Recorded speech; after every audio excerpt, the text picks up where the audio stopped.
Tonight we're descending into one of the most primal fears that has haunted humanity for centuries. We're going to explore what happened when gravediggers, working in the quiet darkness of cemeteries, heard sounds coming from graves that should have been silent. Not the rustle of wind through trees or the scurrying of night creatures, but sounds that came from beneath the earth itself, from inside sealed coffins where the dead were supposed to rest peacefully. Sounds of scratching, of thumping, of muffled screaming. Sounds that meant someone down there was still alive. So before we begin this journey into one of history's darkest nightmares, take a moment to like the video and subscribe, but only if you genuinely enjoy what we do here. And let me know in the comments where you're tuning in from and what time it is for you. It's always fascinating to see who's joining us from around the world, especially those of you settling in for the night. Now dim the lights, maybe turn on a fan for that soft background hum, and let's ease into tonight's journey together. The fear of being buried alive is one of the oldest and most persistent terrors in human history. It appears in ancient texts, medieval chronicles, Victorian literature, and modern horror stories. But this wasn't just superstition or irrational anxiety. Throughout history, people have been buried alive, not rarely or exceptionally, but with disturbing frequency. And gravediggers, the men who worked in cemeteries, who dug graves and filled them and maintained the grounds, were often the ones who discovered the terrible truth. They would hear sounds coming from fresh graves, sounds that made their blood run cold, and that haunted them for the rest of their lives. These weren't ghost stories told around fires to frighten children. These were documented incidents, reported by sober, practical men, whose jobs brought them face to face with one of the most horrifying experiences imaginable. Let's start with why being buried alive was so common. In earlier centuries, before modern medicine developed reliable methods for determining death, the line between life and death was far less clear than we might assume. Death was usually determined by simple observation. The person wasn't breathing, had no detectable pulse, was cold and unresponsive. But many medical conditions can mimic death convincingly. A person in a coma, or suffering from catalepsy, or poisoned by certain substances, or in a profound hypothermic state, might appear dead to someone without sophisticated medical equipment. Their breathing might be so shallow as to be undetectable. Their pulse might be too faint to feel. Their body temperature might drop. They might remain unresponsive for hours or even days. And in eras when people often died at home, when the interval between death and burial was short, when summer heat or epidemic conditions meant bodies couldn't be kept long, mistakes were inevitable. The problem was worse during epidemic periods, when plague, cholera, typhoid, or other diseases swept through communities. The dead piled up faster than they could be properly processed. Overwhelmed authorities would collect bodies from homes, often based on nothing more than a family's assurance that their loved one had died. There was no time for careful examination, no waiting to be absolutely certain. Bodies would be loaded onto carts and taken to mass graves or to cemeteries for hasty burial. In these chaotic conditions, people in comas or suffering from disease-induced catalepsy could easily be mistaken for dead and buried while still alive. The screams of plague victims, delirious with fever, were so common that no one would notice if those screams continued even after the cart had left, even after the body had been taken away. Certain poisons could produce death-like states that fooled even experienced observers. Opium overdoses, for instance, could cause such profound respiratory depression that breathing became almost imperceptible. Certain plant-based toxins could induce paralysis while leaving the victim conscious, but unable to move or speak. In some cases, these poisonings were accidental. In others, they were deliberate, administered by someone who wanted the victim declared dead for inheritance purposes, or to escape a marriage, or to remove a rival. There are documented cases of people being poisoned into apparent death, buried, and later discovered to have been alive in their coffins. The poisoner, of course, counted on the victim actually dying underground, suffocating before anyone realized the mistake. Medical conditions like epilepsy, when poorly understood, could also lead to premature burial.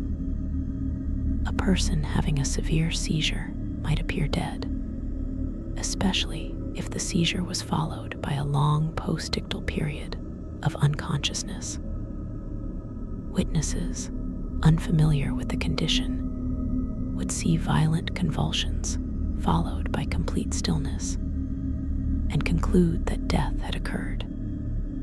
Similarly, certain types of heart conditions could cause a person to collapse and become unresponsive in ways that mimicked death, without the ability to perform EKGs or other cardiac monitoring.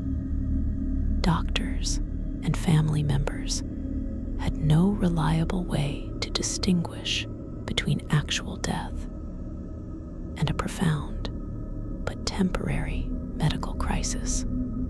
The speed with which bodies were buried contributed significantly to the problem. In hot weather, or in cases of contagious disease, burial had to happen quickly before decomposition made handling the body dangerous or unbearable. This meant that the period of observation, the time during which someone might notice signs of life if they looked carefully, was often cut short. A person who might have shown signs of life if watched for 24 or 48 hours would be buried after only a few hours before those signs became apparent. The practical necessities of public health and burial logistics created a system where premature burial was not just possible, but probable. Gravediggers were a particular class of worker who existed at the margins of society. They were essential. Someone had to bury the dead, but they were also stigmatized. Their work brought them into constant contact with death, with corpses and decay, and this marked them as unclean in many communities. They were often drawn from the lower classes, men who had few other options for employment, and who accepted this grim work because it provided steady income. A gravedigger might work in a churchyard cemetery in a small village, or in one of the large municipal cemeteries that sprang up in cities during the 19th century. His job involved digging graves to proper depth, 6 feet was the standard, though this was often violated, lowering coffins into the ground, filling in the graves, and maintaining the cemetery grounds. But gravediggers also worked at night, and this is crucial to our story. Night work was necessary for several reasons. In summer, the heat of the day made digging difficult and dangerous. Night offered cooler temperatures. In cities, night work avoided the crowds and disruption that daytime funerals could cause in busy cemeteries. And during epidemic periods, night burials helped keep the sight of death carts and mass graves away from the general public, reducing panic. So gravediggers became nocturnal creatures, working by moonlight or lantern light, surrounded by the graves they had dug and filled, alone in the darkness, with thousands of dead bodies beneath the earth. This is when they heard the sounds. A gravedigger working late to prepare graves for the next day's burials, or finishing the burial of someone who had died that afternoon, or simply walking through the cemetery on his way home, would hear something that stopped him cold. A sound coming from underground. The first time it happened, he might have convinced himself he imagined it. The wind, perhaps, or an animal, or his mind playing tricks in the dark. But then he would hear it again. A scratching sound, faint but unmistakable, like fingernails dragging across wood. Or a thumping, rhythmic and desperate, like someone pounding on a door from the inside. Or worst of all, a voice, muffled by earth and wood, but undeniably human, screaming or crying, or simply calling for help. The gravedigger's reaction to these sounds varied depending on the individual and the circumstances. Some, horrified by what they were hearing, would immediately begin digging, frantically throwing earth aside with their shovels, racing against time to reach the coffin before it was too late. These were men with strong nerves and compassionate hearts, who couldn't bear the thought of someone suffocating underground while they stood by and did nothing.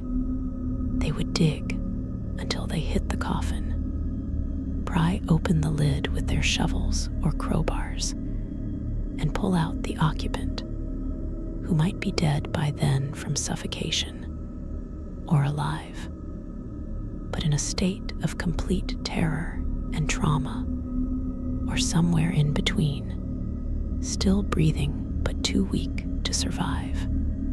Other gravediggers, equally horrified but more cautious, would run to fetch help.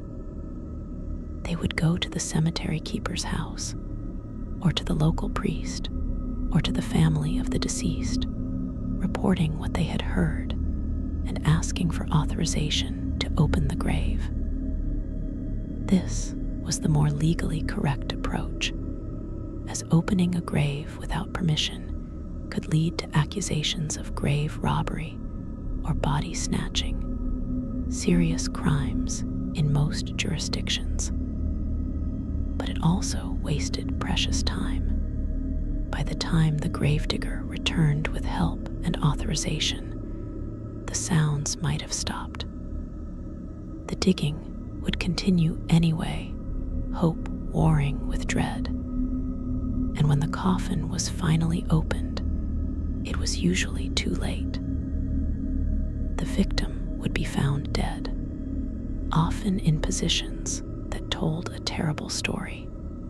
But some gravediggers did neither of these things. Some, hearing sounds from underground, would flee. They would abandon their tools and run from the cemetery, refusing to return, sometimes quitting their jobs entirely rather than face the possibility of hearing those sounds again. This wasn't cowardice, or at least not simple cowardice. It was a reasonable psychological response to an experience that violated the fundamental order of things. The dead were supposed to be dead, silent and still.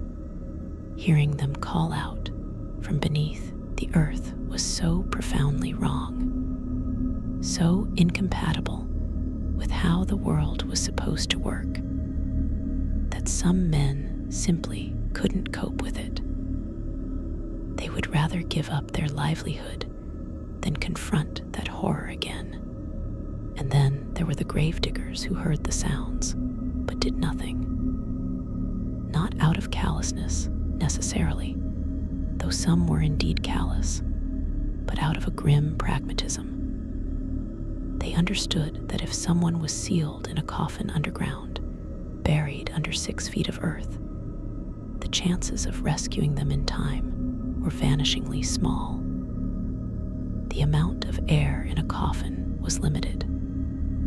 The victim had probably been using that air frantically, breathing hard in panic, which would deplete it faster. By the time sounds were heard and digging began, and the coffin was reached and opened, the victim would almost certainly be dead. So why go through the trauma and effort of digging them up? Why see what the buried person had done to themselves and their coffin in their final moments of conscious agony? Why carry those images in your mind for the rest of your life? It was kinder, these gravediggers reasoned, to let it be, to pretend they hadn't heard anything, to walk away and let the victim finish dying in private. The sounds themselves varied in ways that suggested different stages of awareness and different levels of desperation. Scratching sounds were usually the first that would be heard, and they suggested someone who had just woken up and realized where they were. They would feel the coffin lid above them, close enough to touch, and they would start to scratch at it, trying to dig their way out, or simply reacting instinctively to being trapped. The scratching might be relatively quiet at first, exploratory, as though the person couldn't quite believe what was happening. Then it would become more frantic as the reality set in. Fingernails would tear against wood, splinters would drive into flesh, and still the scratching would continue, because what else was there to do? Thumping and banging indicated a more violent response. These were people who were using their fists, their knees, their heads, battering against the coffin lid, trying to break through. This approach could sometimes damage the coffin enough to let in small amounts of air or even soil, which might extend survival time slightly. But mostly, it just exhausted the victim faster, using up the precious oxygen more quickly. The thumping would be loud enough to be heard above ground if someone was nearby, a hollow booming sound that seemed to come from nowhere and everywhere at once. Gravediggers described it as the most disturbing sound they ever heard, that desperate percussion from beneath the earth. But the screaming was worst of all. Not all victims would scream. Some were too weak or too shocked, or they realized quickly that screaming wasted air. But those who did scream produced sounds that gravediggers said they could never forget. The screams were muffled, filtered through wood and soil, but their emotional content came through clearly. Pure terror, desperate pleading, rage at the injustice of it. Sometimes words could be made out, "Help me. Let me out. I'm alive. I'm still alive." Other times the screams were wordless, just raw expressions of horror and desperation. And then, eventually, the screams would stop, not gradually trailing off into silence, but stopping abruptly, cut off mid-cry. That sudden silence was, in its own way, more terrible than the screaming had been. The gravediggers who did attempt rescues, who heard the sounds and immediately began digging, faced a grueling race against time. Digging out a grave was hard work under the best circumstances. Doing it in the dark, by lantern light, while listening to someone scream from underground, while knowing that every second mattered, was an almost unbearable physical and psychological ordeal. The earth that had taken an hour or more to shovel into the grave in the first place had to be removed, and it was compacted now, heavy and difficult to shift. The gravedigger would throw himself into the work, shoveling as fast as he could, sweat pouring off him despite the night chill, muscles burning, lungs heaving, and all the while he would listen to the sounds from below. Sometimes they would continue throughout the digging, which was both terrible and encouraging. Terrible because the person was suffering, encouraging because they were still alive. But often the sounds would stop before the coffin was reached. The victim would run out of air, would lose consciousness, would die just minutes or even seconds before rescue arrived. The gravedigger would hit the coffin with his shovel, would pry open the lid with desperate haste, and would find someone who was already dead, face contorted in a final expression of terror, hands bloodied from scratching, sometimes with splinters driven under the fingernails, mouth open in a scream that would never be heard. The condition of the coffins when they were opened told stories that confirmed the horror of what had happened.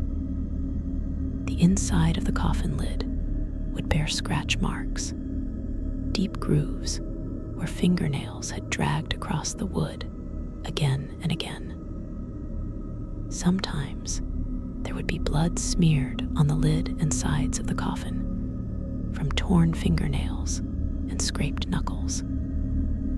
In cases where the victim had survived long enough to panic fully, the burial shroud or clothing might be torn, shredded by frantic hands. The victim's face might show evidence of screaming, lips drawn back, teeth visible, eyes bulging.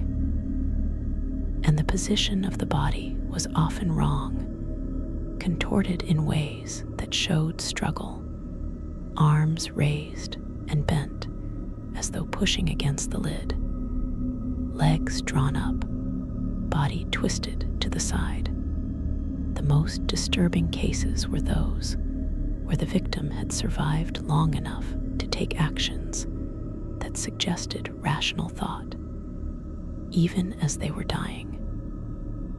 Some victims, upon waking in their coffins, had tried to position themselves differently, perhaps turning onto their side or stomach to see if that would give them more air or more leverage to push against the lid. Others had removed articles of clothing and stuffed them into the gaps between the coffin boards, perhaps trying to create air pockets or to filter the soil that was seeping in. One documented case from the 1850s described a victim who had somehow managed to splinter a section of the coffin lid and had torn strips from their burial shroud to stuff into their mouth, apparently trying to filter air through the fabric. These signs of problem solving, of someone trying desperately to engineer their own survival, even in impossible circumstances, were heartbreaking evidence that the person had been fully conscious and aware of their situation. The phenomenon of coffin birth sometimes provided grim evidence of premature burial. This occurred when a pregnant woman was buried alive, and the stress of suffocation triggered labor or caused the gases building up in her abdomen to expel the fetus. When graves were later opened for various reasons, investigators would find the woman's body with an infant between her legs, sometimes even partially outside the coffin. This was generally interpreted as evidence that the woman had been alive when buried, because the muscular contractions necessary for birth require living tissue. These discoveries were among the most traumatic for gravediggers and cemetery workers, suggesting, as they did, that a woman had woken up buried, gone into labor, and given birth alone in the dark in a coffin 6 feet underground, all before finally suffocating. The time of year affected the likelihood of premature burial and the chances of survival. In winter, cold temperatures slowed decomposition, but also induced hypothermia in people who were merely unconscious rather than dead. Someone in a coma might become so cold that they appeared dead, with an undetectable pulse and imperceptible breathing. They might actually be savable if kept warm and given time to recover. But instead, they would be buried, and the cold earth around them would finish what the cold air had started. Paradoxically, the cold also meant that if someone did wake up in their coffin, they might survive slightly longer because the cold reduced their metabolic rate and their need for oxygen. But this extended survival time just meant a longer period of conscious suffering before death. Summer presented different problems. The heat accelerated decomposition, which meant bodies had to be buried quickly. This rush increased the chances of burying someone who was not actually dead.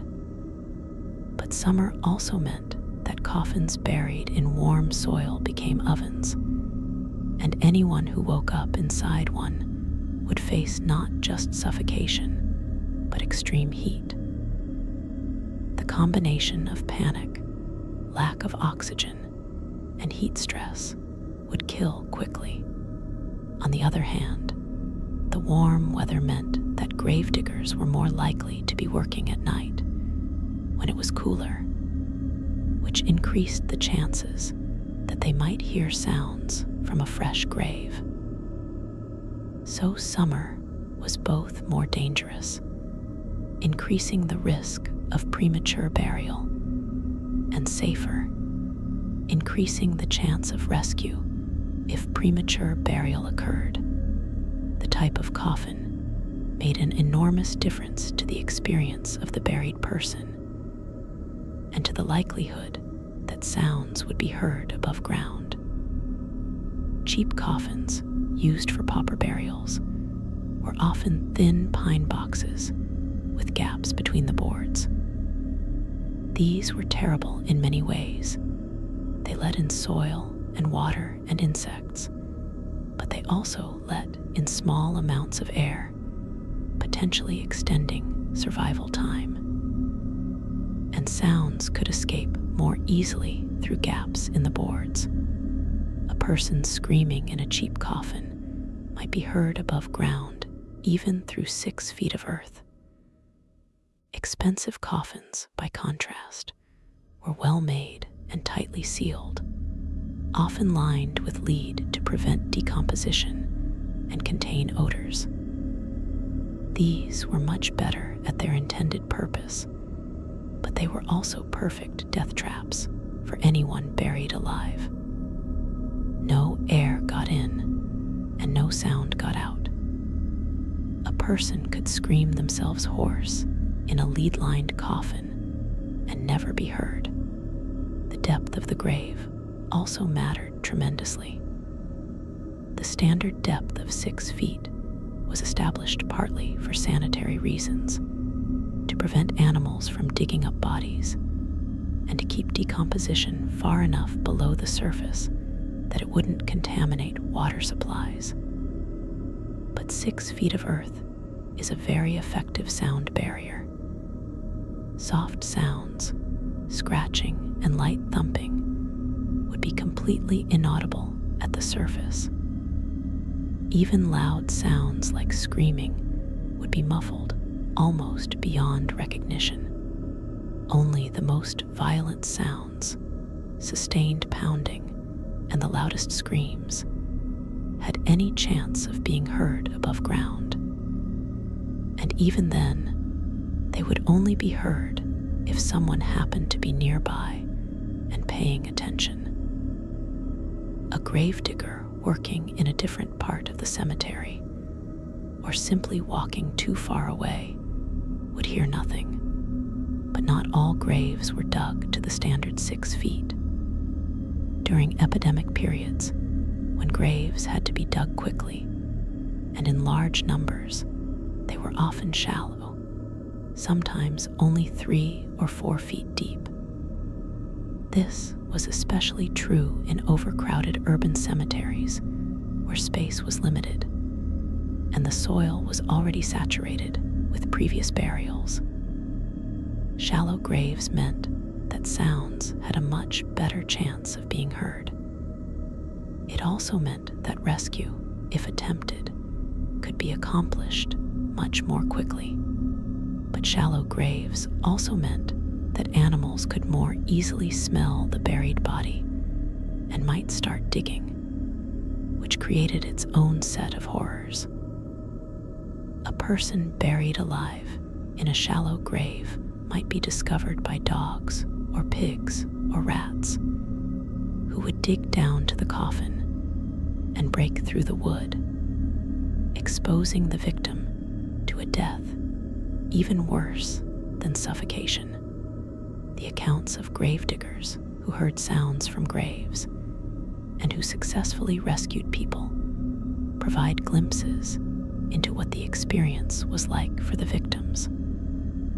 Those who were rescued would sometimes be coherent enough to describe what had happened to them. They would tell of waking in darkness, feeling the coffin around them, realizing with mounting horror what had happened. Many described a period of disbelief, of thinking it must be a nightmare, of refusing to accept the reality of their situation. Then would come the panic, the frantic pounding and screaming and scratching. Eventually, as the air ran out, there would be a strange kind of peace, a resignation, or even a dreamlike state as hypoxia set in, and the brain began to shut down. Some reported hallucinations during this phase, seeing lights or loved ones or reliving memories, but many rescued victims were not coherent. They had been traumatized beyond the capacity for rational thought. They would emerge from the coffin screaming and fighting, seeing their rescuers as threats, needing to be physically restrained to keep them from hurting themselves or others. Some would be catatonic, staring blankly, unable to speak or respond to questions. And some would appear to recover initially, seeming grateful and lucid, only to descend into madness hours or days later, as the full psychological impact of what they had experienced set in. Being buried alive, even if you survived, was the kind of trauma that could break a human mind permanently. The physical injuries sustained by burial victims were extensive even when they survived. The fingernails would be torn and bloody from scratching at the coffin. The knuckles and hands would be bruised and cut from pounding. The voice would be hoarse or entirely gone from screaming. The lungs would be damaged from breathing in the limited oxygen and from the panic-induced hyperventilation. Many victims developed pneumonia in the days following their rescue, as their weakened lungs became vulnerable to infection, and the psychological symptoms, the nightmares, the claustrophobia, the terror of sleep, because what if they didn't wake up again? Or worse, what if they woke up buried again? These could last a lifetime. The phenomenon of premature burial was well known enough that it inspired various preventive measures, though not all of them were practical or widely adopted. Some wealthy individuals included provisions in their wills that their bodies should be watched carefully before burial, or that certain tests should be performed to confirm death. One test involved pricking the skin with a pin to see if there was any reaction or bleeding, which would indicate life. Another involved holding a mirror to the mouth and nose to see if it fogged, indicating breath. More extreme tests included cutting the body or even beginning embalming, on the theory that if the person was alive, these procedures would certainly wake them or would reveal circulation of blood that would prove life. The safety coffin was perhaps the most famous preventive measure. These were coffins equipped with various mechanisms designed to allow a buried person to signal for help or to obtain air. The designs varied, but most included a tube running from inside the coffin up to the surface, through which the buried person could breathe, and through which their voice could travel. Some coffins included a bell mounted above ground and attached to a string inside the coffin. If the buried person woke up, they could pull the string and ring the bell, alerting anyone nearby that they needed help. This is supposedly the origin of the phrase, "saved by the bell," though that etymology is disputed. Other safety coffins were more elaborate. Some included flags that would pop up above the grave if triggered from inside the coffin. Others had glass windows in the lid so that anyone checking the grave could see inside and verify whether the occupant was moving. A few extremely elaborate designs included escape hatches or ladders that would allow the buried person to climb out on their own. But all of these systems had significant problems. They were expensive, so only the wealthy could afford them. They required regular maintenance, which was rarely provided. The breathing tubes could become clogged with soil or insects. The bell strings could rot or be severed by roots growing through the grave, and the mechanisms could be triggered by natural processes like settling of the soil or gases from decomposition, creating false alarms that made people dismissive of actual emergencies. Despite these problems, safety coffins remained popular throughout the Victorian era and into the early 20th century. They were sold by coffin manufacturers and promoted in advertisements that played on people's fears. The ads often included testimonials or dramatic stories of people who would have died without a safety coffin, but were rescued because of one. How many of these stories were true, and how many were marketing inventions, is impossible to say. What is certain is that the coffins sold well, which tells us that the fear of premature burial was widespread and deeply felt. People were willing to spend significant amounts of money for the peace of mind that a safety coffin provided, even if its actual effectiveness was questionable. Gravediggers themselves developed practices designed to prevent or respond to premature burial. Some cemeteries instituted policies that graves should be checked regularly for several days after burial, especially if the burial had been rushed, or if there was any doubt about whether death had truly occurred.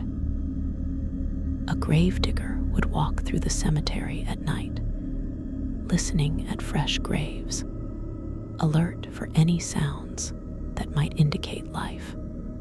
This was unpleasant work, standing in the dark surrounded by graves, straining to hear sounds that you hoped you wouldn't hear, but it was seen as necessary. The gravedigger might carry a long probe, a metal rod that could be driven down into the grave to pierce the coffin. If the rod came back with fresh blood on it, that was taken as possible evidence of life, and the grave would be opened immediately. But these preventive measures were far from universal. Many cemeteries, especially those serving the poor, had no such procedures. Budget constraints meant that once a grave was filled, it was left alone unless there was a compelling reason to disturb it. And compelling reasons didn't include vague suspicions or the possibility of premature burial. There had to be concrete evidence, testimony from family members that the person had seemed alive when taken away, or sounds heard by multiple witnesses before a grave would be opened. This meant that most people who were buried alive died without anyone ever knowing what had happened to them. Their suffering was private and invisible, ending in death long before anyone thought to check on them. The legal framework around premature burial and grave opening was complex and often contradictory. On one hand, there were laws against disturbing graves, designed to prevent grave robbing and to maintain the sanctity of burial. On the other hand, there were moral and medical imperatives to rescue anyone who might still be alive. A gravedigger who heard sounds and immediately opened a grave could be breaking the law, especially if it turned out the sounds had been made by animals or by natural processes like gases escaping from the decomposing body. But a gravedigger who heard sounds and did nothing, and the person died, could face moral condemnation and possibly even legal consequences if it could be proven that a rescue might have been successful. In practice, most gravediggers who heard sounds and believed they indicated life would act first and worry about legal consequences later. The immediate human impulse to rescue someone in desperate danger would override concerns about property rights or cemetery regulations. But this created a problem because not everyone agreed on what constituted sufficient evidence of life. Scratching sounds might be made by rats or other rodents that had burrowed into the coffin. Thumping sounds might be caused by settling of the coffin or by gases building up inside it. Even voices might be explained away as imagination or as sounds carried from elsewhere in the cemetery. Skeptics could always find alternative explanations, and some authorities were strongly motivated to find such explanations because the alternative, admitting that people were regularly being buried alive, was too disturbing and too damaging to public confidence in medical professionals. The medical establishment's response to reports of premature burial was often defensive and dismissive. Doctors insisted that they had reliable methods for determining death, and that mistakes were extremely rare. They argued that many reported cases of premature burial were either misunderstandings or hoaxes. When coffins were opened and found to contain bodies in positions suggesting struggle, doctors would explain this as the result of post-mortem muscle contractions or as the effects of decomposition gases moving the body. The scratch marks inside coffins were attributed to animals that had burrowed in, or to movement during transport, or to anything except the obvious explanation that the buried person had been alive and fighting for survival. This denial served several purposes. It protected doctors' reputations and professional authority. It maintained public confidence in the medical system, which was important as medicine was trying to establish itself as a legitimate science rather than a collection of competing theories and practices. And it protected doctors from legal liability.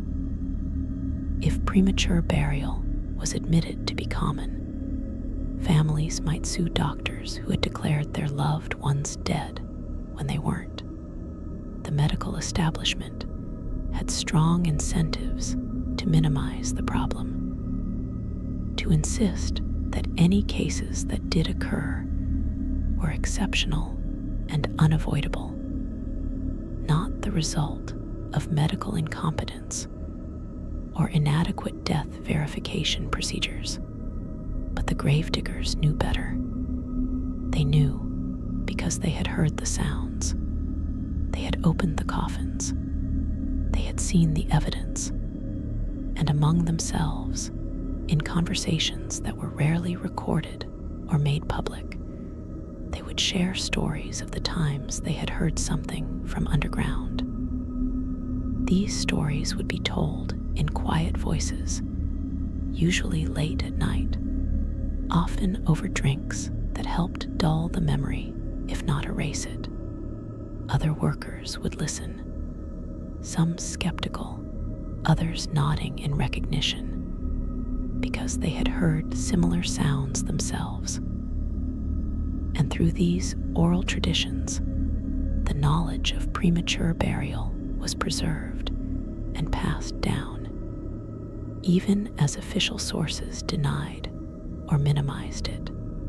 The psychological impact on gravediggers who heard sounds from coffins, whether they attempted rescue or not, was profound and lasting.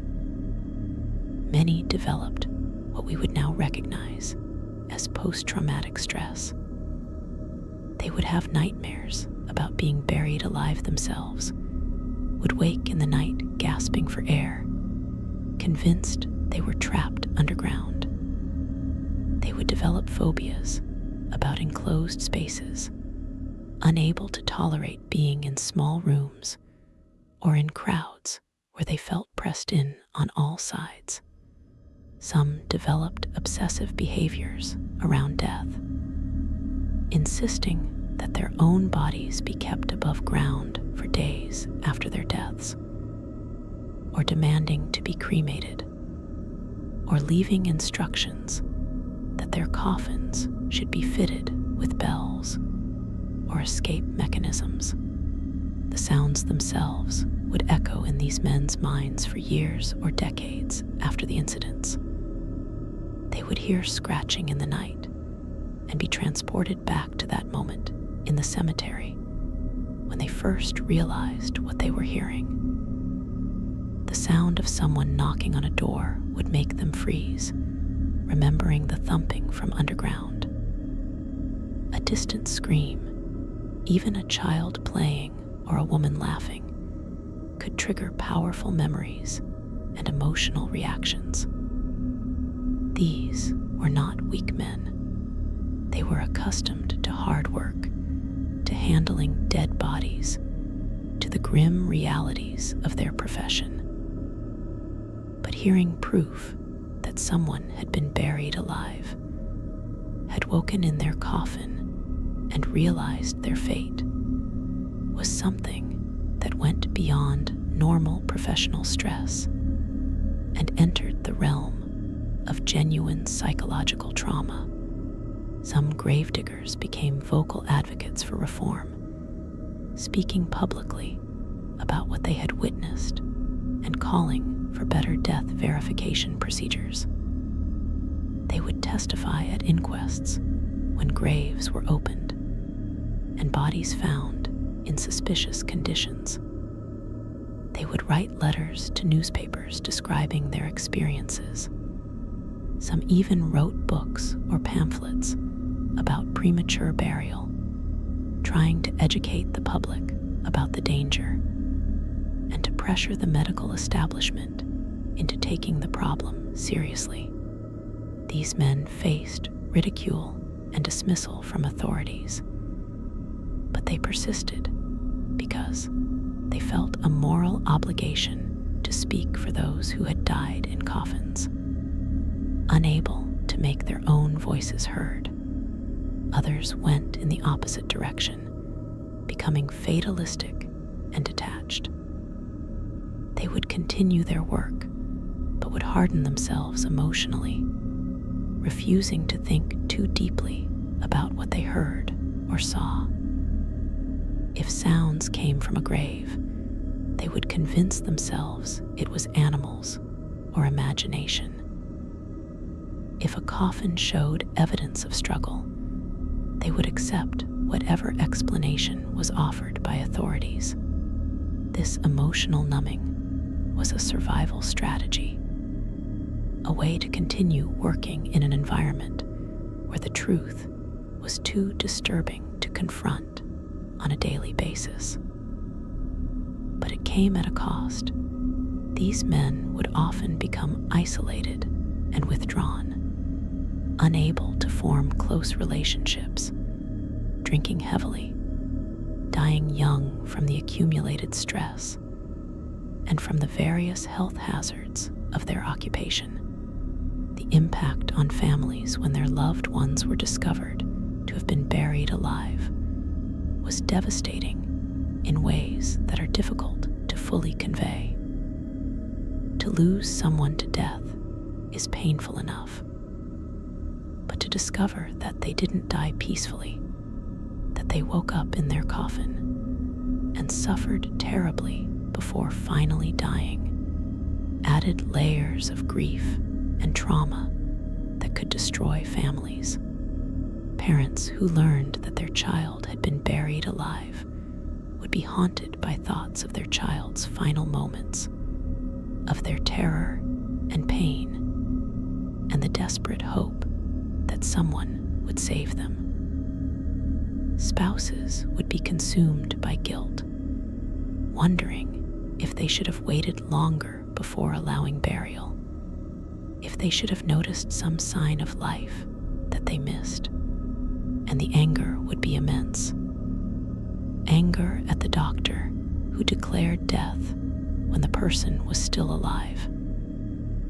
Anger at the gravediggers who might have heard sounds but did nothing, or who filled in the grave without checking carefully.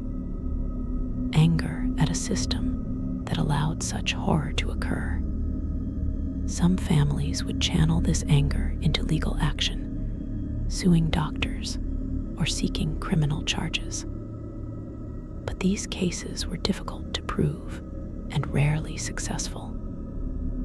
Medical testimony would insist that death had been pronounced correctly, that any signs of life in the grave must have been the last spasms of a dying body, not evidence of consciousness. Juries, reluctant to believe that such horrors could happen in civilized society, would often side with the doctors. Justice for the victims and their families was rare. The existence of documented cases of premature burial and the sounds that gravediggers heard inspired changes in burial practices that gradually reduced the risk. One of the most important was the requirement for longer waiting periods between death and burial. Instead of burying someone within hours or a day of apparent death, regulations began to require waiting periods of 24 to 48 hours or more. This gave time for any signs of life to become apparent. A person in a coma might wake up. A person suffering from catalepsy might show movement. Even subtle signs like warmth in certain parts of the body or the beginnings of decomposition could help distinguish between death and conditions that mimicked death.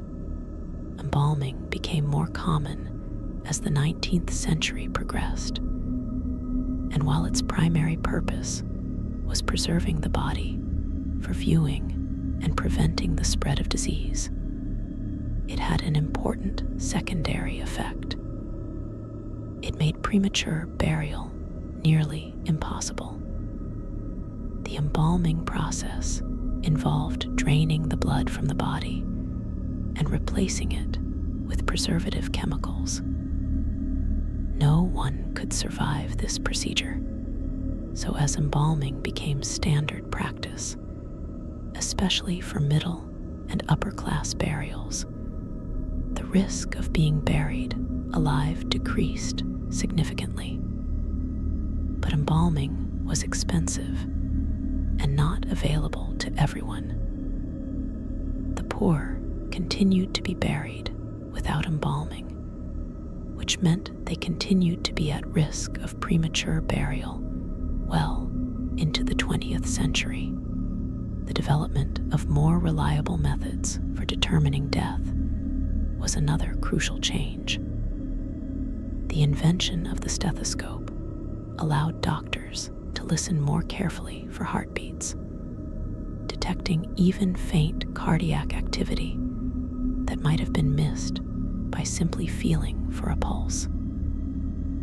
Medical understanding of the physiology of death improved, giving doctors better criteria for distinguishing between actual death and conditions that mimicked it. The development of electrocardiograms and other monitoring devices in the 20th century essentially eliminated the diagnostic uncertainty that had made premature burial possible. In the modern era, with brain death criteria and advanced monitoring, accidental burial of a living person is virtually impossible in developed countries with access to modern medical technology. But in the 18th and 19th centuries, when gravediggers were most likely to hear sounds from coffins, these advances were still in the future. Doctors had only their basic senses and limited experience to guide them. They might feel for a pulse, listen for breathing, check for warmth, observe the eyes and muscle tone, but all of these signs could be misleading. A skilled doctor might correctly identify most cases of apparent death that were actually comas or other conditions, but mistakes were inevitable. And not all death pronouncements were made by skilled doctors. In rural areas or during epidemic periods, death might be declared by a village elder, a midwife, or simply by family members with no medical training whatsoever. The stories that gravediggers told about the sounds they heard often included specific details that made the accounts more credible and more haunting. They would describe not just hearing sounds, but hearing particular patterns or progressions. The sounds might start relatively quiet, as though the person had just woken and was confused, trying to understand where they were. Then the sounds would intensify as panic set in, becoming louder and more frantic. There might be a peak of violent noise, the loudest screaming and most vigorous pounding, as the person used all their strength in a desperate attempt to escape. Then the sounds would gradually weaken, becoming less frequent and less forceful as exhaustion and oxygen deprivation took their toll. Finally, there would be silence. This pattern, described by multiple gravediggers in different times and places, strongly suggests that these were genuine cases of premature burial rather than misinterpreted animal sounds or natural phenomena. Animals making noise in or around a grave wouldn't follow this specific progression from quiet to frantic to weakening to silent. Natural processes like gases escaping wouldn't create sounds that seemed to have emotional content or that followed logical patterns of human behavior. The consistency of these accounts, from sources that had no contact with each other and no reason to fabricate similar stories, provides compelling evidence that premature burial was a real and recurring phenomenon. Some of the most detailed accounts come from specific documented cases where graves were opened in response to sounds, and the victims were found in ways that told clear stories. One famous case from 19th century France involved a young woman who was buried during a cholera epidemic. The gravedigger heard screaming from her grave the night after burial and immediately began digging. He reached the coffin quickly. The grave had been shallow due to the rush of epidemic burials, and opened it to find the woman still alive, but in severe distress. She had torn her burial shroud to ribbons and had gouged deep scratches into the coffin lid. Her fingernails were torn off, and the coffin was spattered with blood. She survived the rescue, but died several days later from a combination of the cholera that had originally struck her, injuries sustained in the coffin, and what we would now recognize as severe shock and trauma. Their documented case involved a man in Victorian England who had been poisoned, possibly deliberately, and fell into a death-like coma. He was buried with what seemed like appropriate speed, and the grave was filled. That same night, the gravedigger and several cemetery workers heard what they described as the most terrible screaming they had ever encountered. They dug frantically and reached the coffin within about 40 minutes of first hearing the sounds. But when they opened the coffin, the man was dead. The evidence suggested he had been alive and conscious for some time after burial. He had removed his cravat and shirt and had attempted to stuff them into the gaps in the coffin, possibly trying to create an air filter. His hands were positioned as though he had been trying to push the lid off from underneath. The post-mortem examination revealed that he had died of suffocation, not from the poison, which meant he had awakened from his poison-induced coma while buried and had been fully aware of his situation. The seasonal patterns of premature burial reports provide additional insight into when and why these incidents occurred. Spring and fall, the seasons when temperatures fluctuated widely, seemed to produce more cases. A person might fall into a coma or hypothermic state during a cold snap, appear dead, and then begin to revive as they were buried during warmer weather.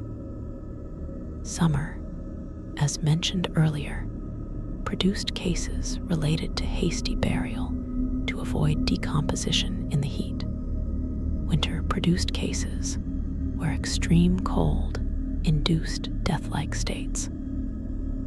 These patterns suggest that premature burial wasn't random, but was linked to specific environmental and social factors that created conditions where death could be mistaken, or where the line between life and death became dangerously blurred. The relationship between gravediggers and the communities they served was complicated by their knowledge of premature burial.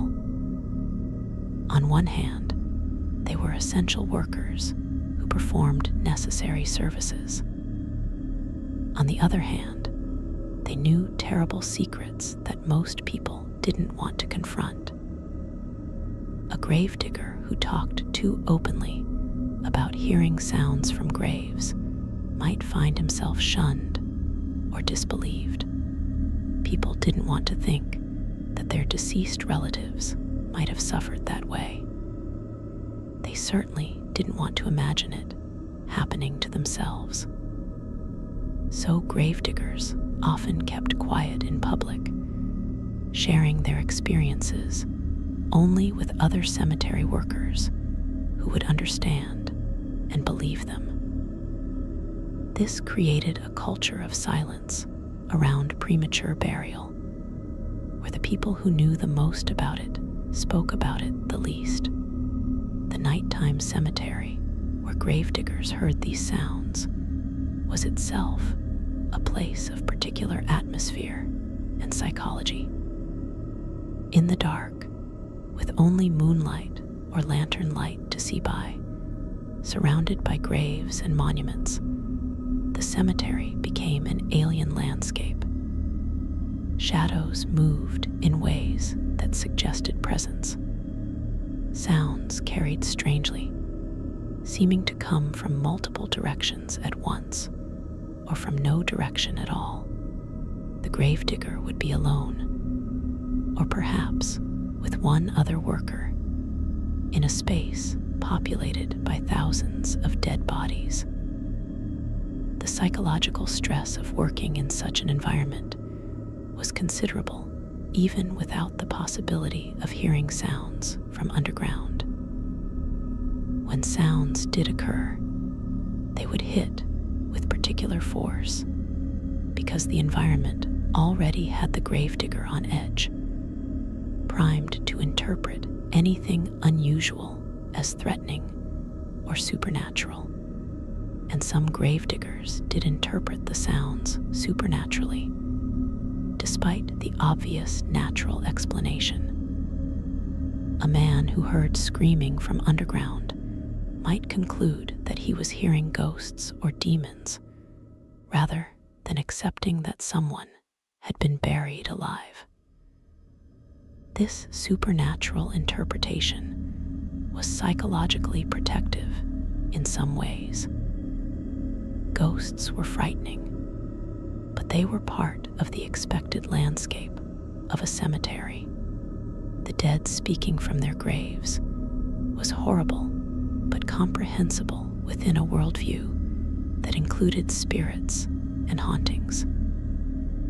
The alternative, that living people were being buried and were dying in agony underground while crying out for help that didn't come, was somehow more disturbing because it was a preventable human tragedy rather than an unavoidable supernatural phenomenon. The tools that gravediggers used in their work took on grim significance when rescue attempts were necessary.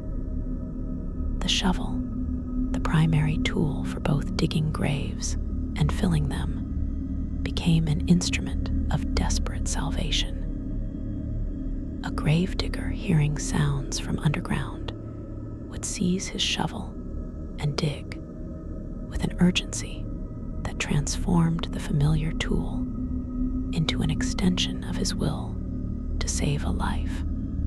The crowbar, normally used for prying open crates or moving heavy stones, became the implement that would open a coffin lid, the last barrier between a victim and air and light.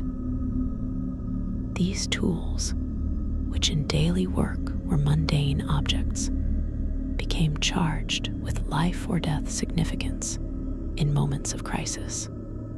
But the same tools could also be instruments of a different kind of horror.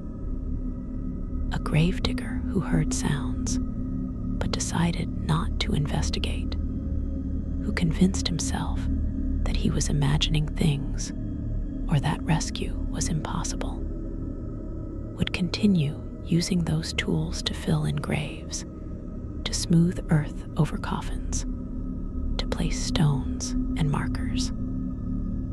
The shovel that might have saved someone instead sealed them in more thoroughly. This knowledge that the tools in his hands could mean life or death depending on how he chose to use them would weigh heavily on any gravedigger with a conscience.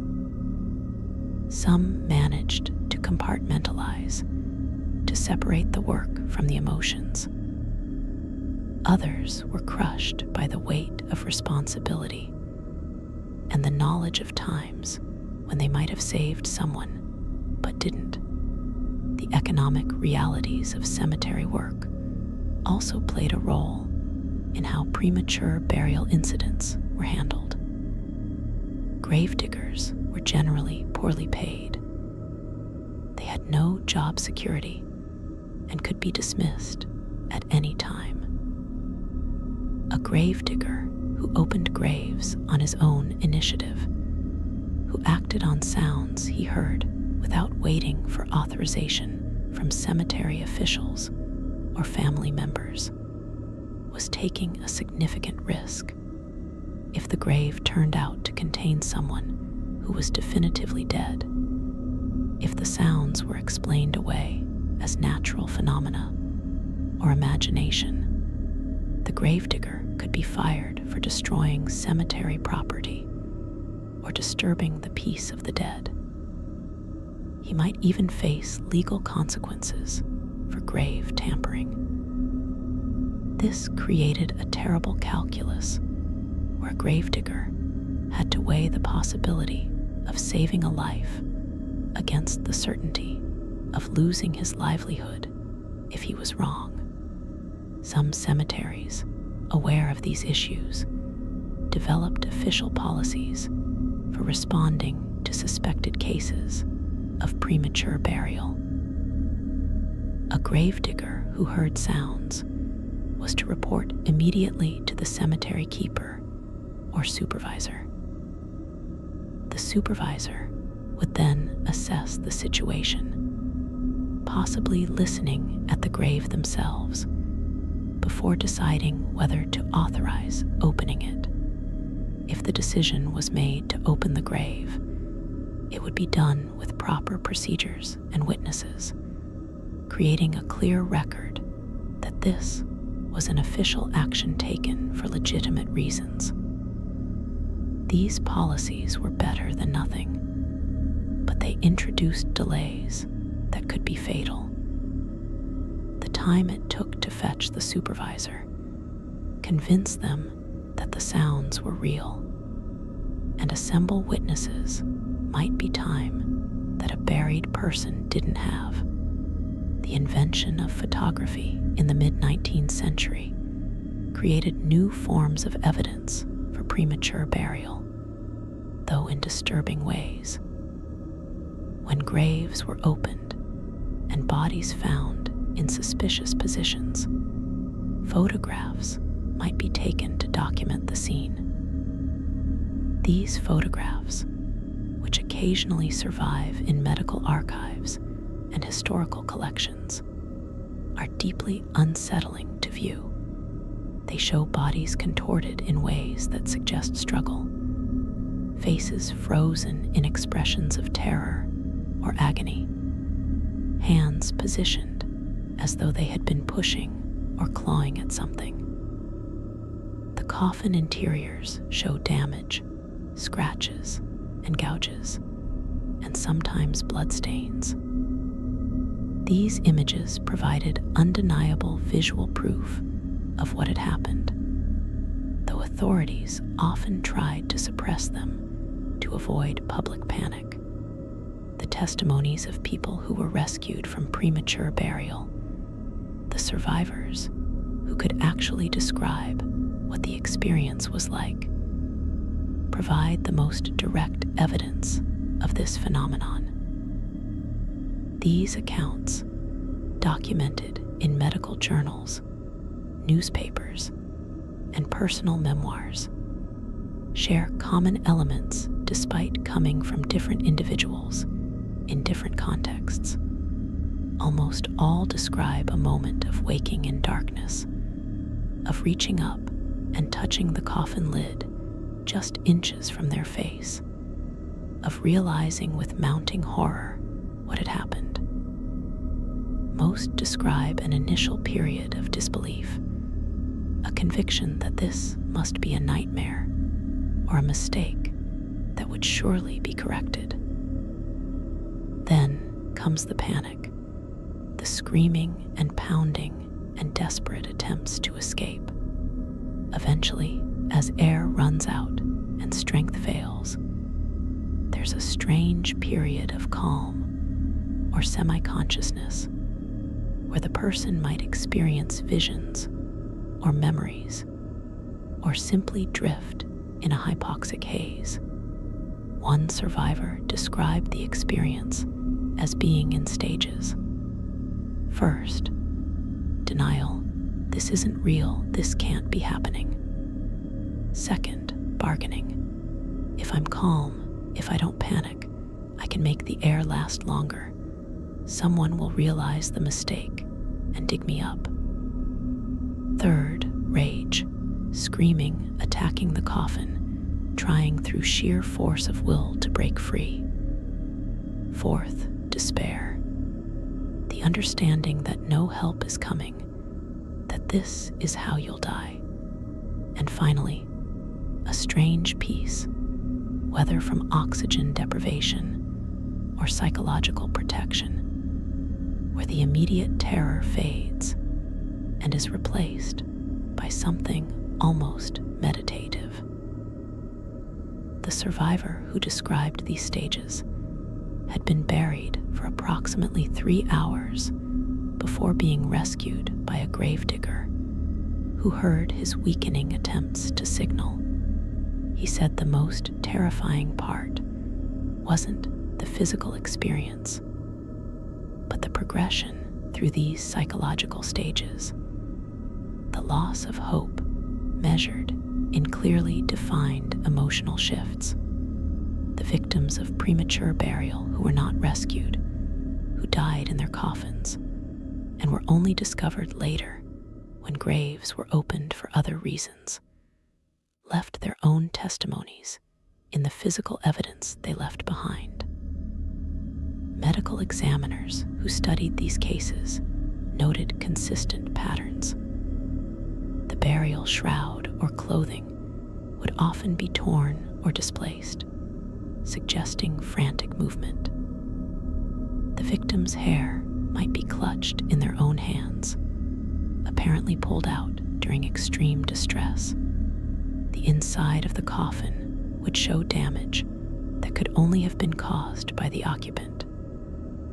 The body position would be wrong, not laid out peacefully, but twisted or curled, or with limbs bent at unnatural angles. And perhaps most telling, there would sometimes be wood splinters embedded in the flesh of the fingers, or bloodstains on the coffin lid, positioned exactly where the victim's hands would have been. Some medical researchers in the 19th century attempted to study premature burial systematically to determine how common it actually was and under what conditions it occurred.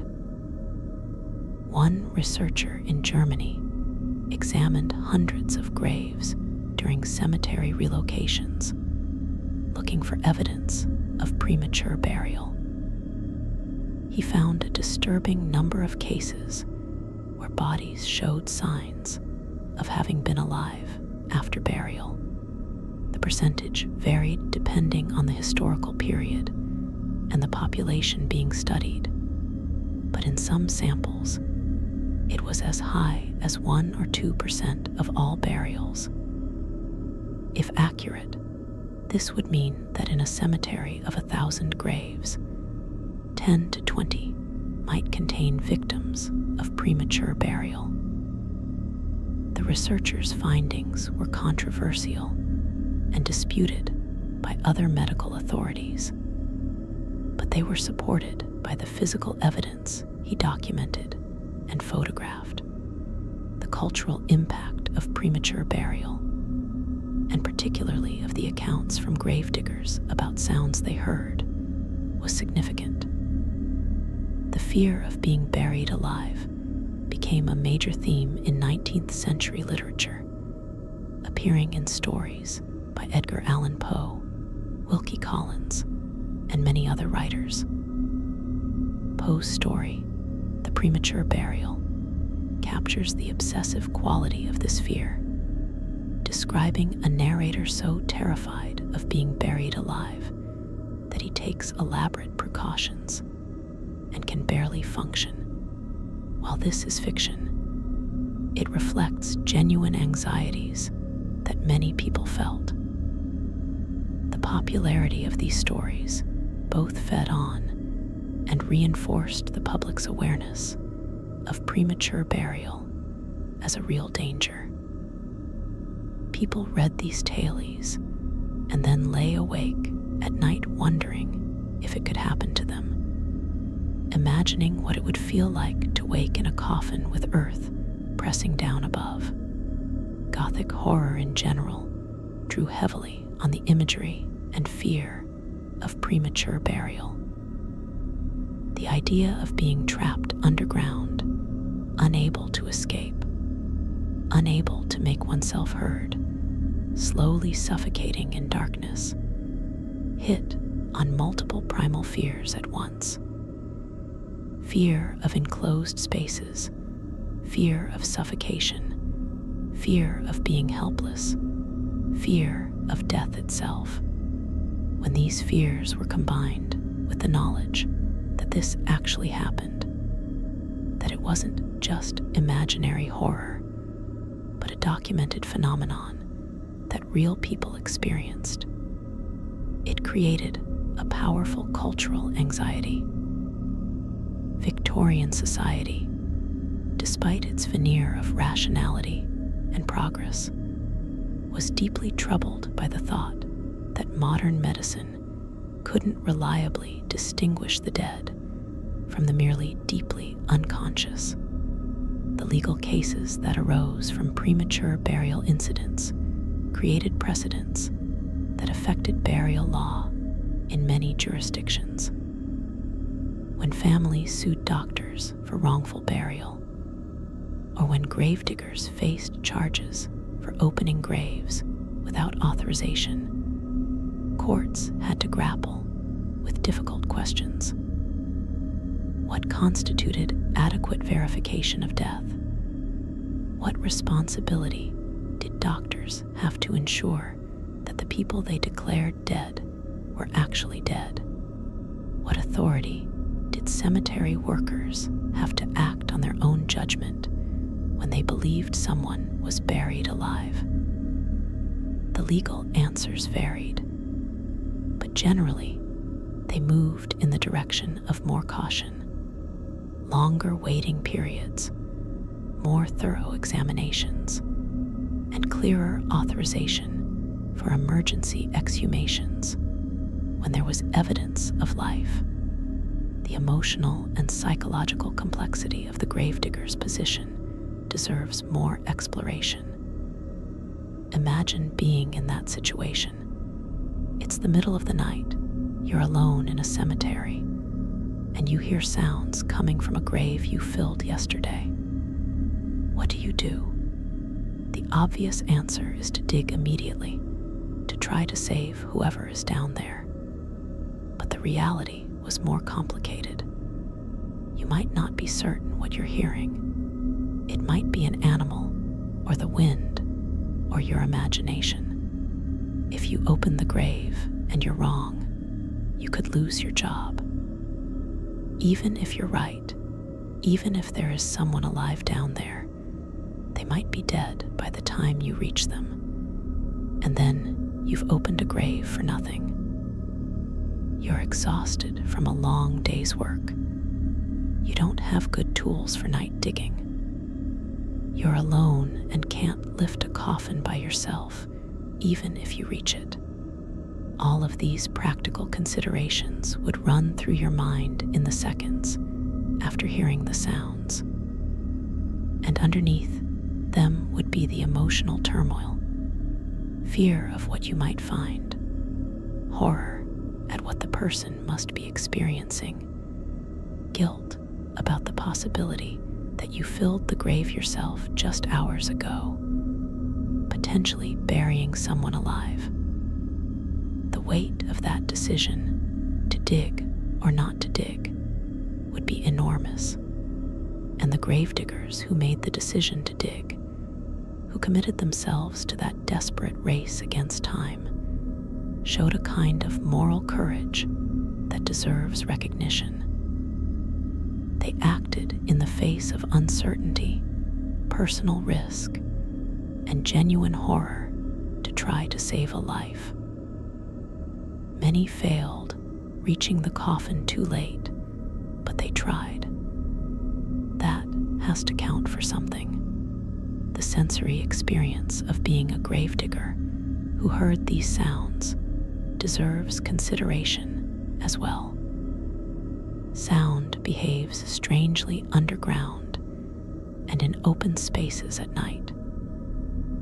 What the gravedigger heard would have been filtered through layers of earth, muffled and distorted, but still recognizably human. The voice of someone screaming from 6 feet below would sound distant and hollow, almost like it was coming from another world, which, in a sense, it was. The scratching would be a susurrus, a soft, continuous sound that you might almost miss if you weren't listening carefully. The thumping would boom up through the ground, felt as much as heard, a percussion that seemed to come from everywhere and nowhere, and the gravedigger would be listening in a state of heightened awareness, every sense alert, trying to locate exactly where the sound was coming from, trying to determine if it was real or imagined. The moonlight would cast shadows that moved with the clouds. The wind would rustle leaves and grass, creating ambient sound that made it harder to hear the faint signals from below. Other sounds would intrude: an owl calling, a dog barking in the distance, the creak of the cemetery gate. The gravedigger would have to filter through all of this, focusing on the one sound that mattered, the sound that meant someone needed help. It would be intensely stressful, even before the physical labor of digging began. The physical sensation of digging frantically in the dark, knowing that someone's life depended on your speed, would be overwhelming. Your muscles would burn with the effort. Your lungs would heave. Sweat would pour down your face and sting your eyes. The shovel would strike rocks and roots that impeded your progress. Your hands would blister and bleed, but you couldn't stop. Every moment mattered. Every shovelful of earth removed was one step closer to the person trapped below. And all the while, you would be listening, hopping desperately to continue hearing sounds, because silence might mean you were too late. The sounds were terrible to hear, but their absence would be worse, because it would mean death. The moment of reaching the coffin would bring its own complex emotions. Relief, first, that you'd made it this far. Then renewed urgency as you realized the hardest part was still ahead. The coffin had to be cleared of enough earth that you could open it, and then the lid had to be pried off. Coffin lids were nailed down, sometimes with many nails, and they didn't come off easily. You would need a crowbar or the edge of your shovel, and you would have to work carefully despite the desperate need for speed, because if you splintered the wood, or if the coffin collapsed, you might injure the person inside. Your hands would be shaking from exhaustion and adrenaline. The leverage would be awkward, working in a hole you'd just dug, possibly up to your waist in loose earth. And then the lid would come free, and you would see what was inside. Sometimes, if you were fortunate and fast, you would see a living person, conscious or unconscious but breathing, and the surge of relief and triumph would make all the effort worthwhile. You had saved a life. You had pulled someone back from the very edge of death. But more often, what you saw would be a corpse, someone who had been alive when you started digging, but who had died while you worked.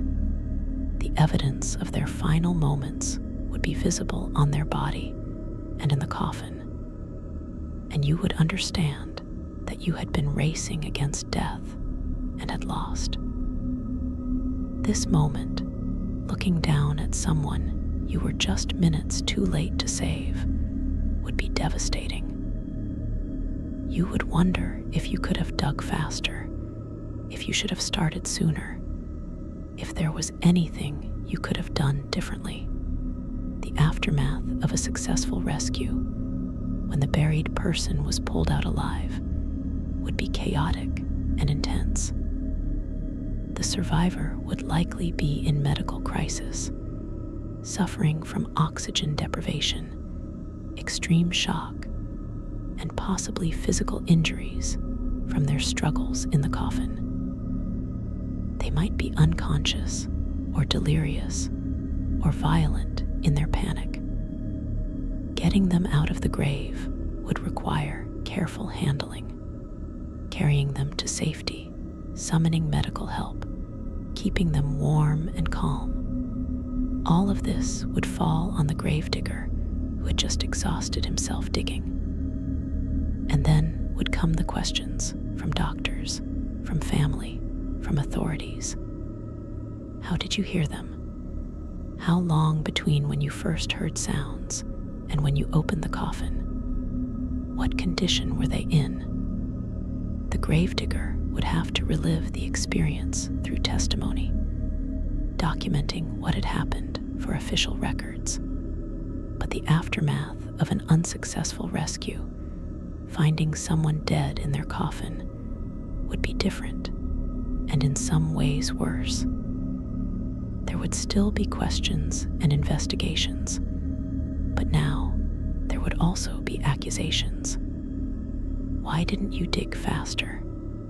Why didn't you get help?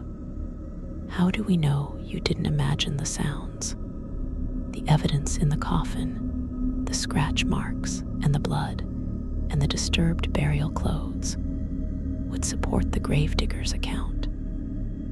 But some people would always question whether the gravedigger had really heard sounds or had opened the grave for other reasons. Grave robbing was always a concern, and a gravedigger who opened too many graves, even to attempt rescues, might find himself under suspicion of theft or body snatching. The community's reaction to news of premature burial would depend largely on how the information was presented and controlled. If a rescue was successful, if someone was pulled out alive, the story might be celebrated as a miracle or as evidence of the gravedigger's heroism and vigilance. The survivor might give interviews or write accounts of their experience, warning others about the danger and advocating for safety measures. But authorities often preferred to keep such incidents quiet. They didn't want to cause panic or undermine confidence in doctors.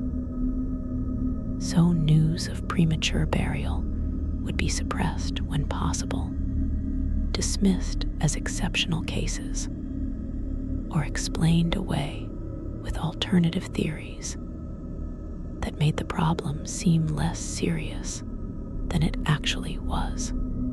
This suppression of information meant that many people remained unaware of how common premature burial actually was. They might hear rumors or stories, but these were often dismissed as urban legends or exaggerations. The official sources, doctors and medical journals and government reports, downplayed the risk.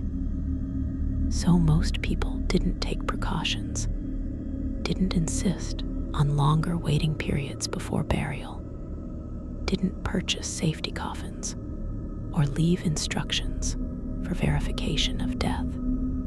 They simply trusted that the system worked, that doctors knew what they were doing, that if they appeared to die, they would actually be dead.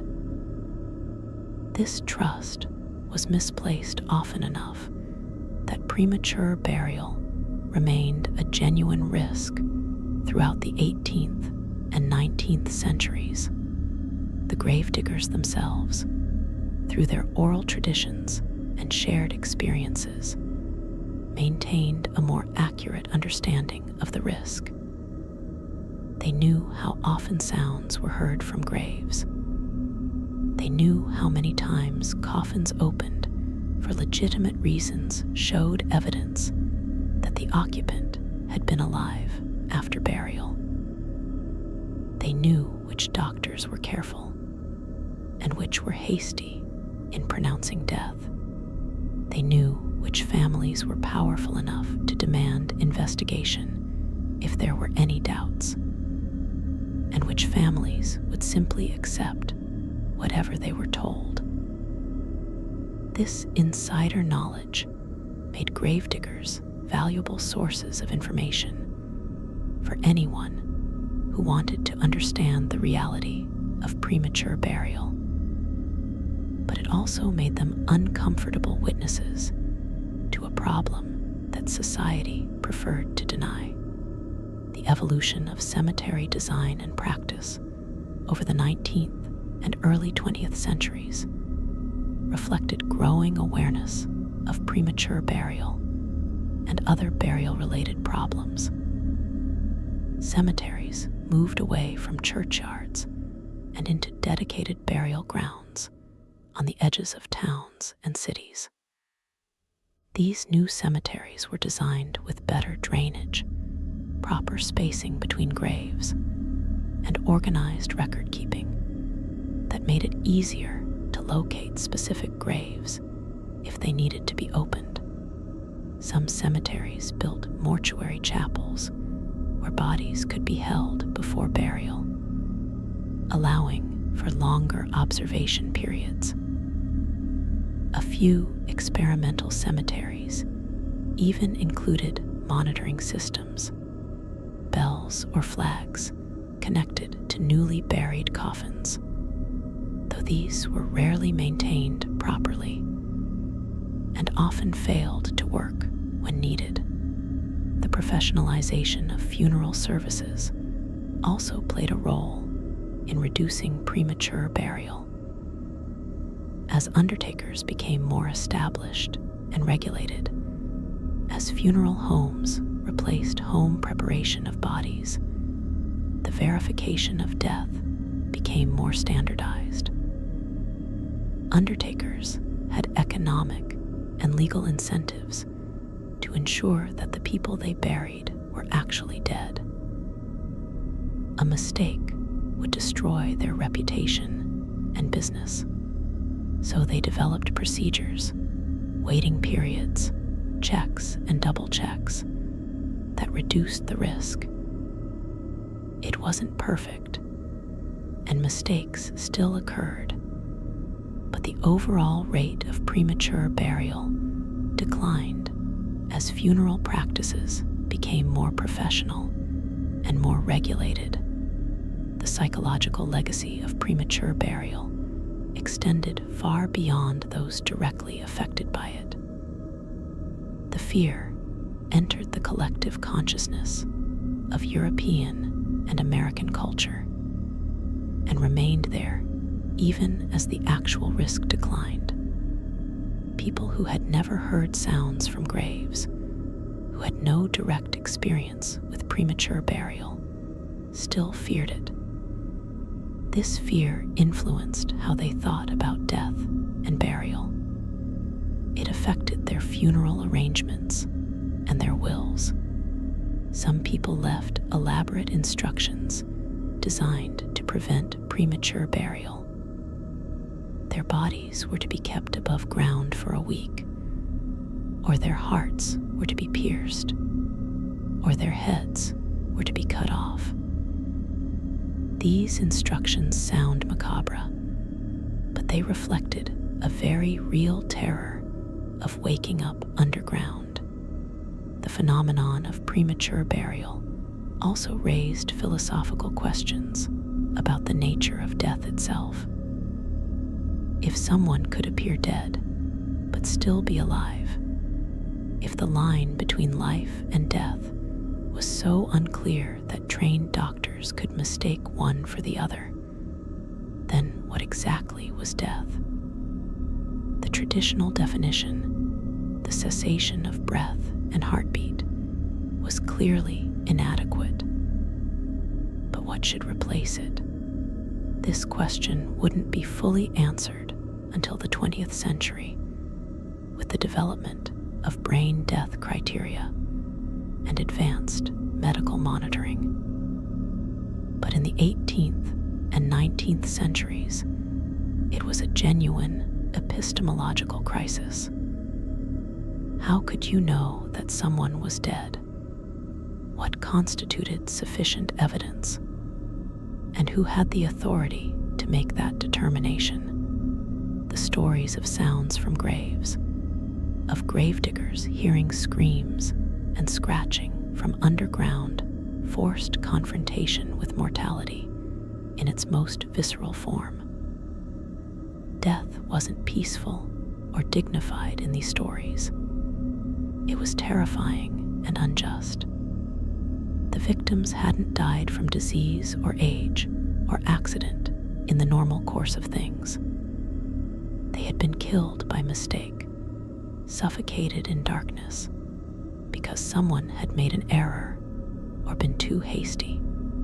This confrontation with death as something that could be wrong, as something that could happen when it shouldn't, was deeply disturbing. It suggested that death itself wasn't reliable, wasn't following the rules, could strike at the wrong time and take people who weren't ready to go.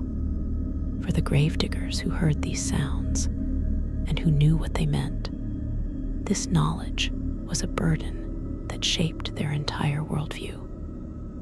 They couldn't think about death the way other people did. They couldn't comfort themselves with thoughts of peaceful eternal rest or of souls going to heaven. They had heard what actually happened sometimes when people were buried. They knew that the grave wasn't always a place of peace. That knowledge would color everything else they experienced. When they attended funerals, they would wonder if the person in the coffin was really dead. When they visited graves, they would listen, straining to hear any sounds that might indicate a problem. When they thought about their own deaths, they would be haunted by the possibility of waking up buried, of becoming one of the screaming victims they had heard but couldn't save. Some gravediggers dealt with this burden by becoming advocates for change, by speaking publicly about what they knew and pushing for reforms. Others dealt with it through religion, finding comfort in the belief that God wouldn't allow such things to happen to the innocent, that the suffering they witnessed was part of some divine plan they couldn't understand. Still, others turned to alcohol or other escapes, trying to numb the memories and the fear, and some simply endured, carrying the knowledge quietly, doing their jobs, living with nightmares, marked by their experiences in ways that never fully healed. The decline of premature burial as a common occurrence didn't happen overnight. It was a gradual process that took place over decades. As medical knowledge improved, as embalming became standard, as waiting periods were lengthened, as monitoring techniques became more reliable. Even in the early 20th century, there were still occasional cases, still reports of sounds from graves, still rescues and discoveries of evidence. But these became increasingly rare.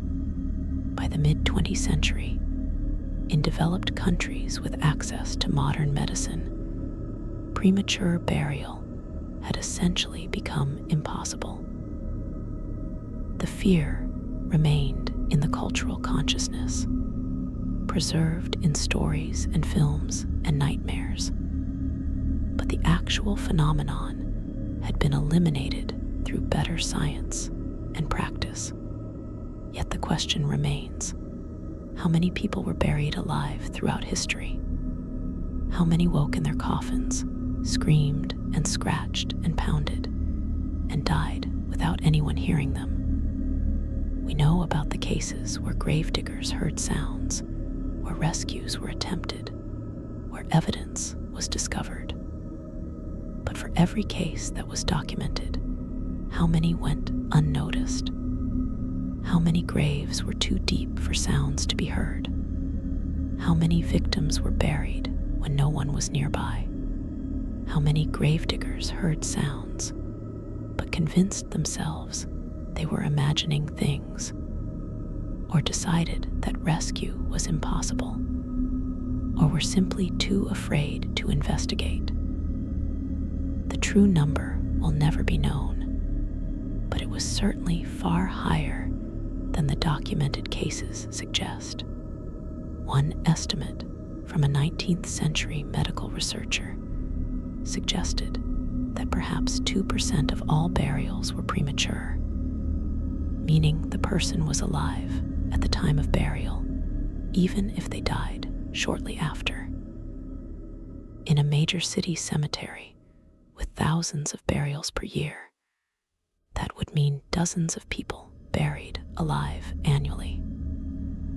Across Europe and America, over the centuries when premature burial was common, the total number could easily be in the millions. Millions of people who woke in darkness, who realized what had happened to them, who spent their final minutes or hours in unimaginable terror and agony. The scope of this tragedy is almost impossible to comprehend. Each case was an individual horror story, a personal nightmare. But collectively, it represents one of the darkest aspects of pre-modern death practices.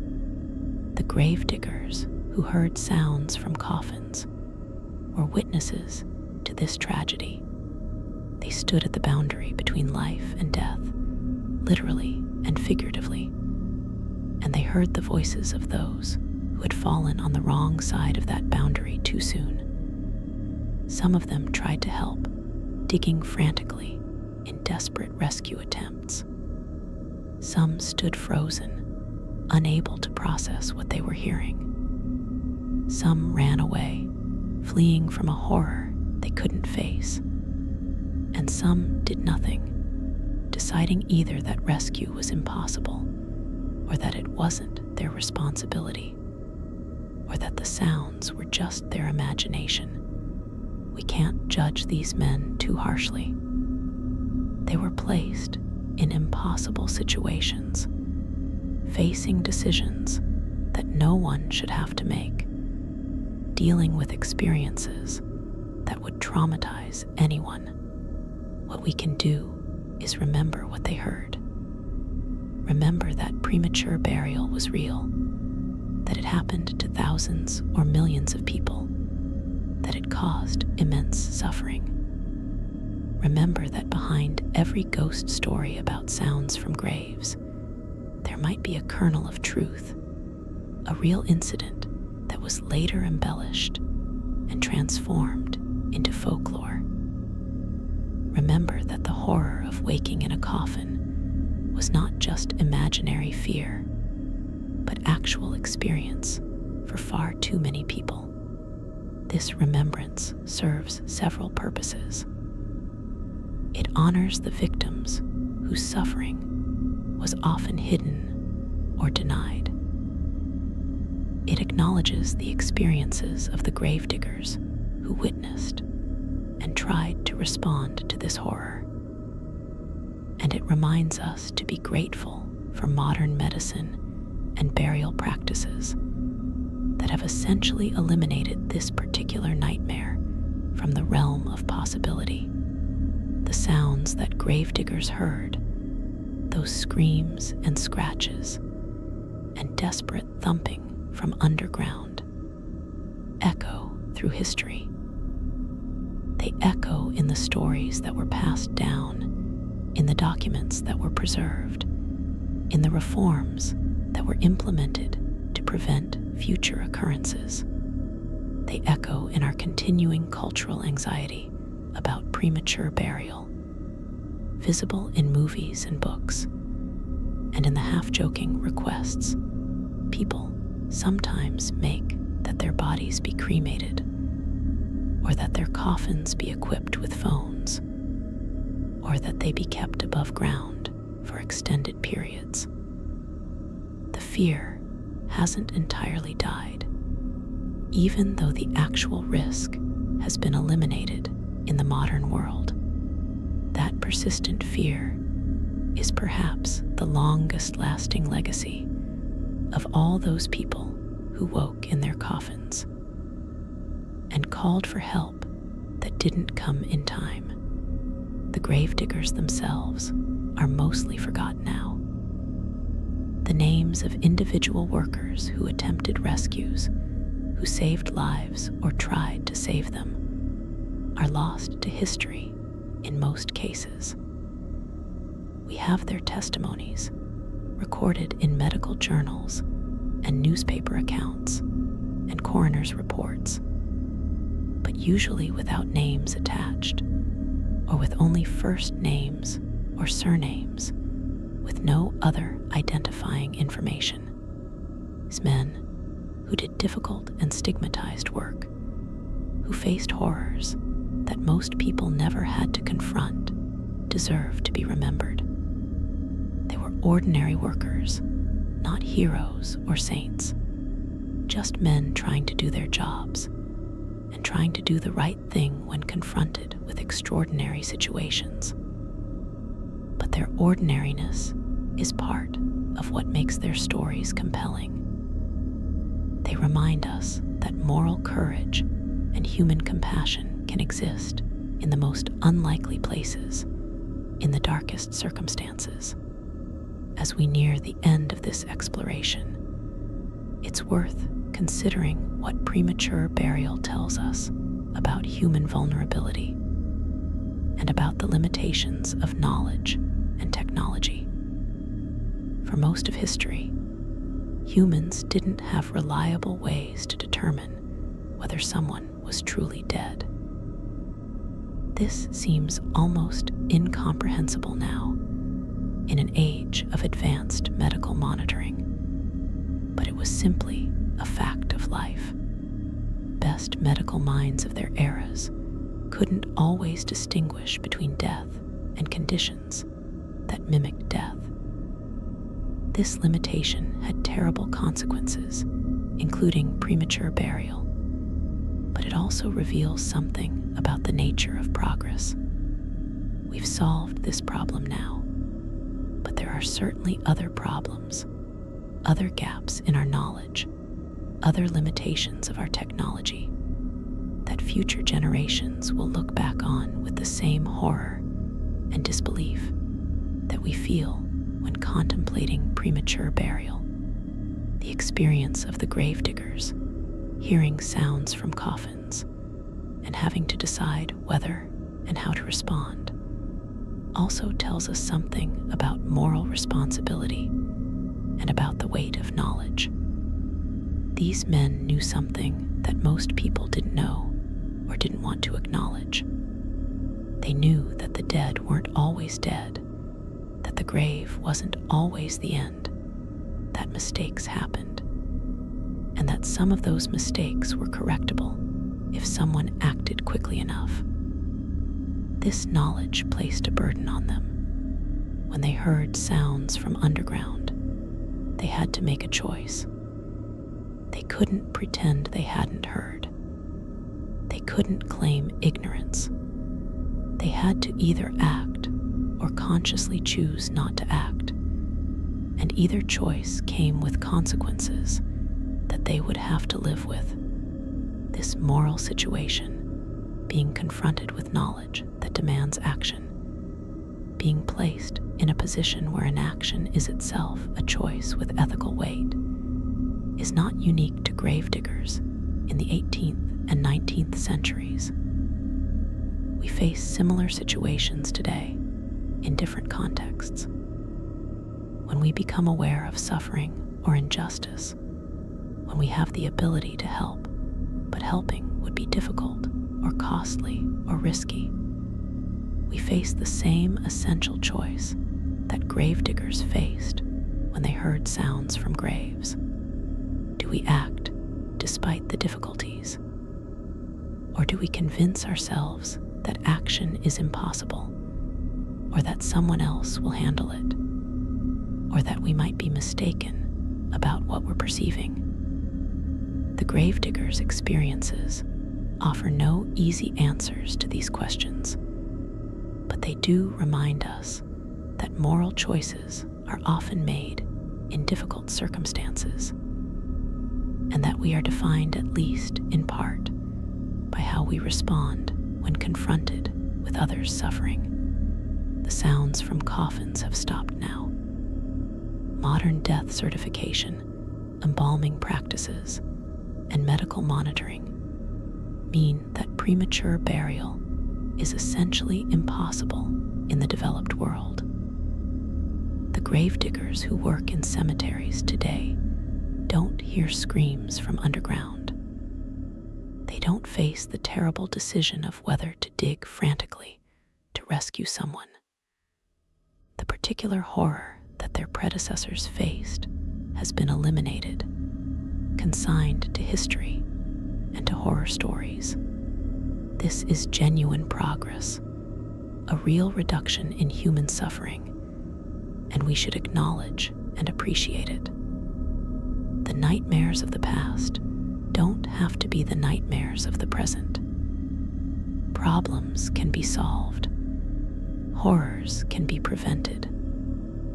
Knowledge and technology can make the world less terrifying, but the memory should remain. The sounds that gravediggers heard should echo in our historical consciousness, not to terrify us, but to remind us of what was once possible and what should never be allowed to happen again. The victims of premature burial, who died in darkness and terror through no fault of their own, deserve to be remembered. The gravediggers who heard them, who tried to save them, or who lived with the guilt of not trying, deserve to be acknowledged. Their experiences, documented in fragments across historical records, tell a story about human vulnerability, about the limitations of knowledge, about moral courage and moral failure, about progress, and about the costs of ignorance. These are lessons worth preserving. So tonight, as you settle into sleep, perhaps you'll think about the silence around you, the peace and safety of your rest. You're not in a coffin. You're not underground. If you wake in the night, you can move freely, call out if you need help, reach for light.